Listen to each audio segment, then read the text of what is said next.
কি পেরেছে আর কি পারে নাই সেই আলোচনার আগে যদি বলি, তারা শ্রমিককে হত্যা করেছে, হাসিনাও শ্রমিক হত্যা করেছে।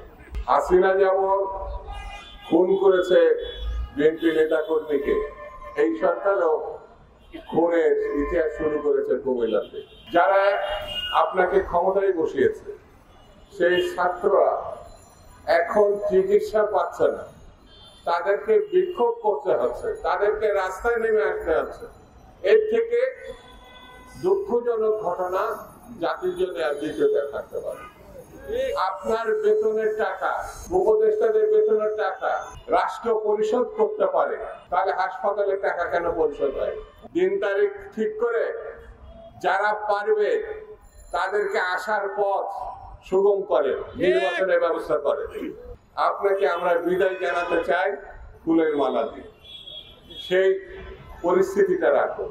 একটি ভালো নির্বাচনের জন্য খোলাখুলি ভাবে দিন তারিখ উল্লেখ করে এই সরকার কি করতে চায়, কবে করতে চায়, সেটি উল্লেখ করে অর্থাৎ রোডম্যাপ দাবি করা। সেই কথাটি এই সরকার ক্ষমতায় আসার পর থেকে বিভিন্ন রাজনৈতিক দল, শ্রেণী পেশার নেতৃবৃন্দ, বিভিন্ন সেক্টর থেকে বিভিন্ন ভাবে প্রথমে আকার ইঙ্গিতে, তারপরে সরাসরি, এখন দাবি আকারে এই কথাটা এসেছে।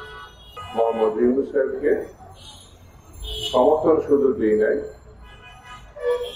তার গতিপথ যাতে আরো ত্বরান্বিত হয়, আরো চমৎকার হয়, সুন্দর হয়, সেই ধরনের যা কিছু সহযোগিতা আমরা থাকি, এখনো করছে, ভবিষ্যতেও করছে। কিন্তু তার কাজ কাম সম্বন্ধে ইদানিং যেসব কথাবার্তা উঠছে, যেভাবে আমরা প্রত্যাশা করছি, জাতি প্রত্যাশা করছে, সেগুলো নিয়ে কিছু কিছু কথা থেকে যায়, কিছু কিছু প্রসঙ্গ আসে। কিন্তু 6 মাসের যে সংস্কার, সেই সংস্কার সম্বন্ধে দেশবাসী কিছুটা উদ্বিগ্ন, আমরা উদ্বিগ্ন। তারা কি করেছে এটা আমরা জানি না, তবে এতটুকু জানি বাজার ঠিক হয়।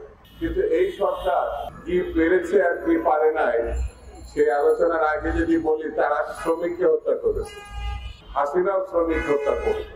এই সরকার বিনা বিচারে ক্রস ফায়ার বলেন, এক্সট্রা জুডিশিয়াল কিলিং বলে, যাই বলেন, হাসিনা যেমন খুন করেছে বিএনপি নেতা কর্মীকে, এই সরকারও খুনের ইতিহাস শুরু করেছে কুমিল্লাতে।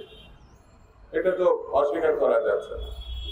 শ্রমিক হত্যা হয়েছে, রাজনৈতিক দলের নেতা হত্যা হয়েছে, পার্থক্যটা কি? এটা যদি কেউ প্রশ্ন করে তাহলে জটিলতা তৈরি হবে। এই কাজের জন্য আপনাকে আমরা অভিনন্দন করব, আপনাকে সমর্থন দেব, তাহলে তো বিভ্রান্তি সৃষ্টি হবে। যারা আপনাকে ক্ষমতায় বসিয়েছে সেই ছাত্ররা এখন চিকিৎসা পাচ্ছে না, তাদেরকে বিক্ষোভ করতে হচ্ছে, তাদেরকে রাস্তায় নেমে আসতে হচ্ছে।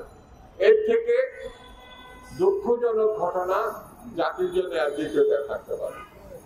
আপনার বেতনের টাকা, আপনার উপদেষ্টাদের বেতনের টাকা যথাসময়ে যদি রাষ্ট্র পরিশোধ করতে পারে, সচিবদের বেতনের টাকা, পুলিশের বেতনের টাকা, যাদের অস্ত্র এদেরকে পঙ্গু করেছে, যদি রাষ্ট্র যথাসময়ে পরিশোধ করতে পারে, তাহলে হাসপাতালের টাকা কেন পরিশোধ হয়? এই প্রশ্ন যদি সামনে আসে, তারা আমাদের জন্য বিব্রতকর, কারণ এই সরকারকে আমরা সমর্থন দিচ্ছি।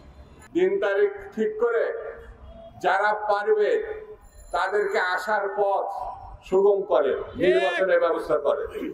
আপনারা পারেন নাই, যারা পারবে এবং গণতান্ত্রিক রীতিনীতি মতো গণঅভ্যুত্থানের 1 নম্বর চাহিদা পূরণের জন্য নির্বাচনের ব্যবস্থা করে। যদি ব্যবস্থা করা সম্ভব না হয়, তাহলে পরিস্থিতি সংকট যেভাবে ধুমায়িত হচ্ছে, বাড়ছে, এটা আরো বাড়তে পারে।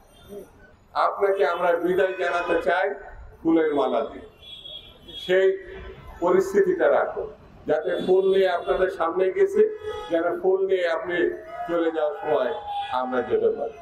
এই কথাটা আপনি যদি মাথায় রাখেন, তাহলে দেখবেন সংকট আর সংকট নয়।